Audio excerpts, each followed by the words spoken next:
सुधीजन, जगद्गुरु आदि शंकराचार्य जी ने अद्वैत वेदांत की जो प्रतिष्ठा की है वह संपूर्ण जगत के लिए उनका एक अक्षय प्रसाद है। श्रीमदादि शंकराचार्य जी द्वारा विरचित अनेक स्तोत्रों में सौंदर्य लहरी का अपना एक विशिष्ट स्थान है। संपूर्ण सौंदर्य लहरी में जगद्गुरु श्री शंकर ने भगवान शिव और माँ भगवती श्री राजराजेश्वरी महात्रिपुर सुंदरी के शक्ति, पुरुषार्थ, पराक्रम और उनके अद्वितीय तेज और बल को पदे पदे सुस्पष्ट रूप से प्रतिबिंबित किया है। आज मैं उसी सौंदर्य लहरी के 30वें श्लोक अर्थात 30वीं लहरी को आपके समक्ष प्रस्तुत करने जा रहा हूं। स्वदेहोद्भूताभिघृणिभिरणिमाद्याभिरभितो निषेव्यां नित्ये त्वामहमिति सदा भावयति यः किमाश्चर्यं तस्य त्रिनयन समृद्धिं त्रिणयतो महासंवर्ताग्निर्विरचयति नीराजन विधिम। सज्जनों, इस श्लोक में श्रीमदादि शंकर यह निरूपित करते हैं कि हे नित्य,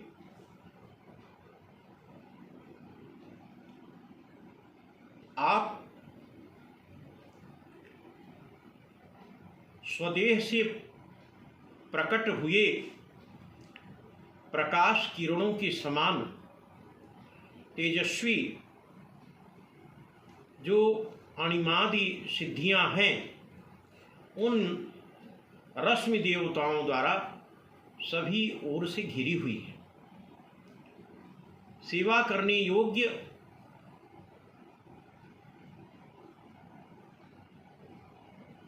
अर्थात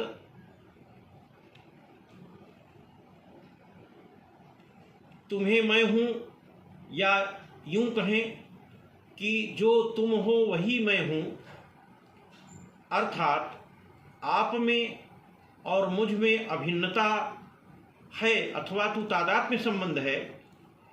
इस प्रकार की जो सदा भावना रखता है, ऐसे त्रिनेत्र शिव की समृद्धि को भी तृणवत समझने वाले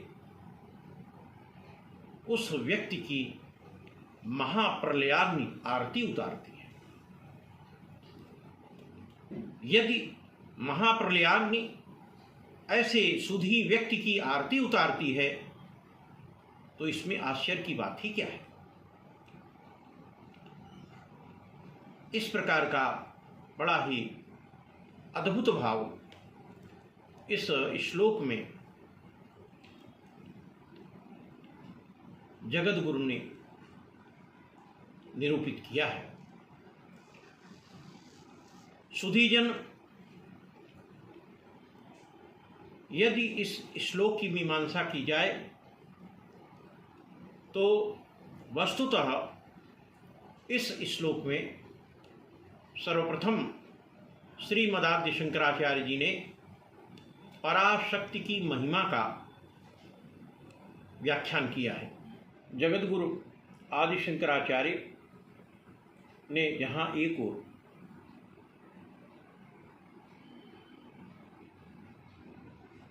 पराशक्ति की अद्भुत शक्ति और महिमा का व्याख्यान किया है, वहीं दूसरी ओर वह माँ भगवती के सच्चे भक्त की स्थिति के बारे में भी चर्चा करते हैं। वस्तुतः पराशक्ति सदैव प्रकाशित होती है। क्योंकि शिव सदैव उनके भीतर विद्यमान हैं। शिव ही स्वयं प्रकाशित हैं, प्रभापुंज हैं, और इसीलिए उन्हें प्रकाश भी कहा जाता है। शक्ति केवल उनके प्रकाश को तो प्रतिबिंबित करती है,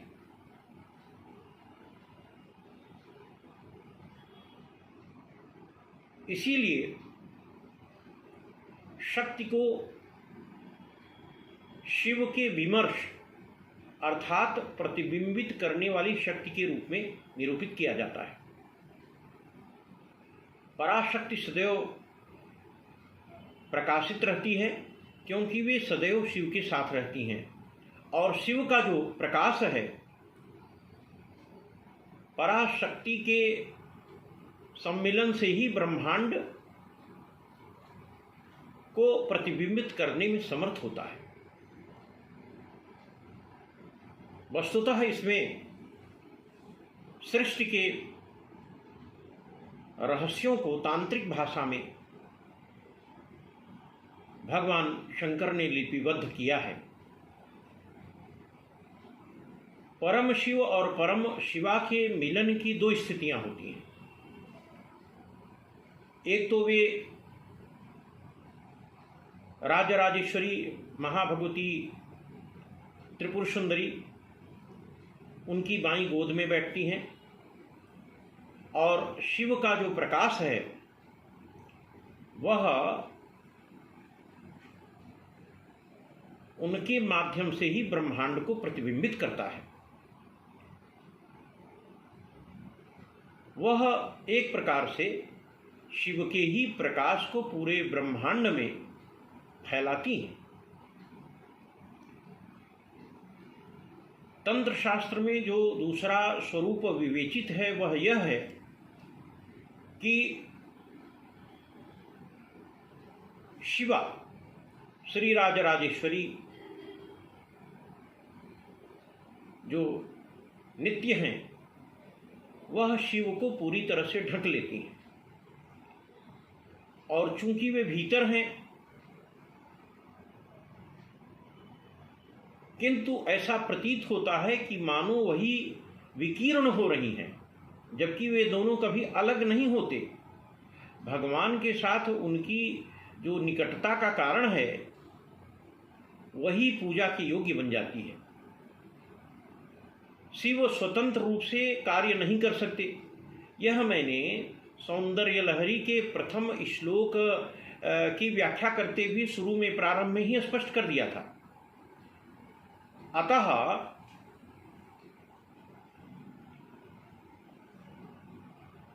ब्रह्मांड के मामलों को संभालने के लिए उन्हें शिवा अर्थात भगवती श्री राजराजेश्वरी महात्रिपुर सुंदरी की आवश्यकता पड़ती है। वस्तुतः शिव के पास केवल कुछ ही कार्य हैं, जैसे शक्ति का निर्माण करना, अपनी शक्तियां उन्हें सौंपना, उन आत्माओं को विलीन कर देना जिन्हें शक्ति के द्वारा मुक्ति के योग्य मान लिया गया है, और अंततः प्रलय,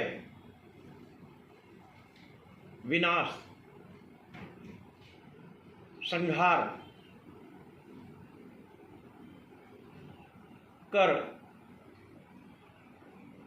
इस जगत का अवशोषण कर लेना, इस सृष्टि का अवशोषण कर लेना। इन विशिष्ट कार्यों को छोड़कर अन्य जो समस्त कार्य हैं वह सभी माँ भगवती राजराजेश्वरी महात्रिपुर सुंदरी पराशक्ति के द्वारा ही निष्पादित किए जाते हैं। और यही कारण है कि भगवती श्री राजराजेश्वरी महात्रिपुर सुंदरी देवी का तंत्र शास्त्र में सर्वोच्च स्थान निरूपित किया गया है। क्यों? क्योंकि उनकी उपस्थिति के बिना पूरा ब्रह्मांड ही स्थिर हो जाता है। सज्जनों,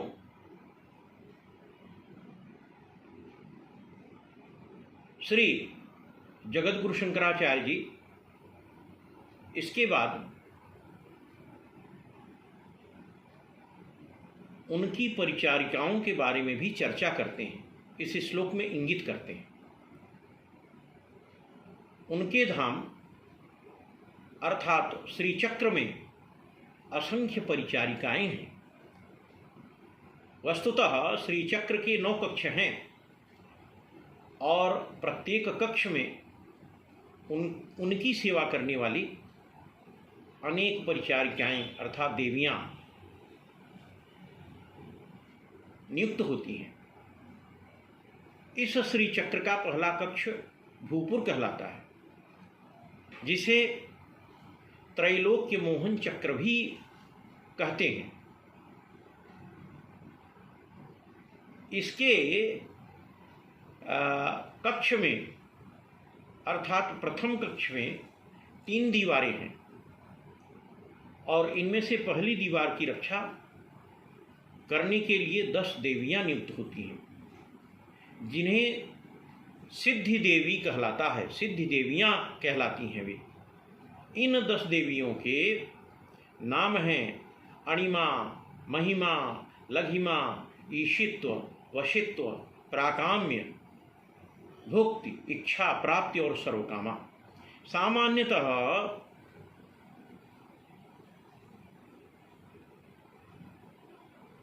सामान्यतः इन अष्टसिद्धि देवियों को ही इस श्री चक्र में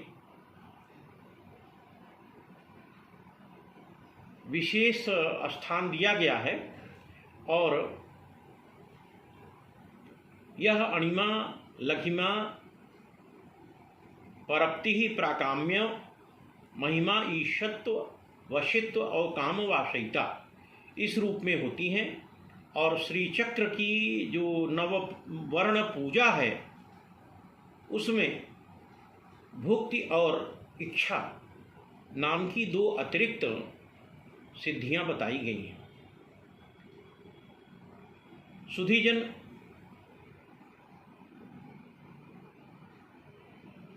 इस श्लोक में श्री चक्र की झलक देने के लिए श्रीमदाद्य शंकर ने जिन बातों को लिपिबद्ध किया है, यहाँ पर मैं उसके 2 संकेत देना चाहता हूँ। प्रथमतः यदि कोई साधक श्री चक्र में केवल सबसे बाहरी देवी का ध्यान करता है तो भी उसे सम्मान प्राप्त होता है, वह सम्मान का अधिकारी हो जाता है और अग्नि जैसे देवता भी उसकी पूजा करते हैं। ऐसा इसलिए क्योंकि श्री चक्र के सबसे बाहरी आवरण में जो स्थित देवियां हैं उन्हें अष्टसिद्धियां प्रदान की गई हैं। और दूसरा यह कि भक्त अवर्ण देवियों की परवाह भी नहीं करता, क्योंकि जो उनसे छोटी देवियां हैं वह छोटे मोटे सिद्धि को प्रदान करती हैं।